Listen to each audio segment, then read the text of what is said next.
இன்று தமிழ்நாடு சட்டசபையில் மாண்புமிகு முதலமைச்சர் விஜய் தலைமையிலான அரசுக்கு நம்பிக்கை வாக்கெடுப்பு நடைபெற்றது. அதில் அவர் மிகப்பெரிய வெற்றியை பெற்றிருக்கிறார்.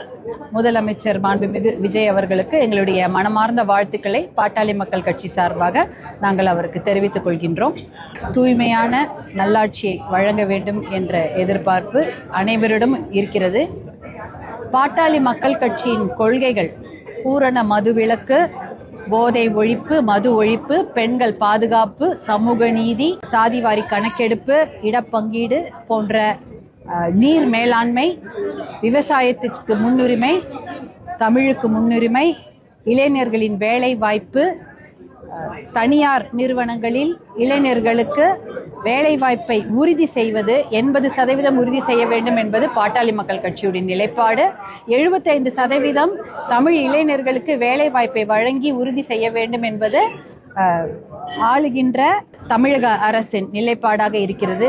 இப்படி பல நிலைப்பாடுகள் பாட்டாளி மக்கள் கட்சி நிலைப்பாடுடன் ஆளுகின்ற தமிழக அரசின் நிலைப்பாடுகளும் பெருமளவு ஒத்து இருப்பதால் நாங்கள் இன்று நம்பிக்கை தீர்மானத்திற்கு நடுநிலைமையாக இருந்துவிட்டோம். பாட்டாளி மக்கள் கட்சி நடுநிலைமையாக இன்று அவர்களுக்கு இருந்து நல்ல ஆட்சி தர வேண்டும் என்பதற்காக, தமிழக மக்களின் நலனுக்காக நல்ல ஆட்சி தொடர வேண்டும், தூய்மையான ஆட்சி வழங்கப்பட வேண்டும் என்பதற்காக நாங்கள் நடுநிலைமையாக இருந்துவிட்டோம். நன்றி.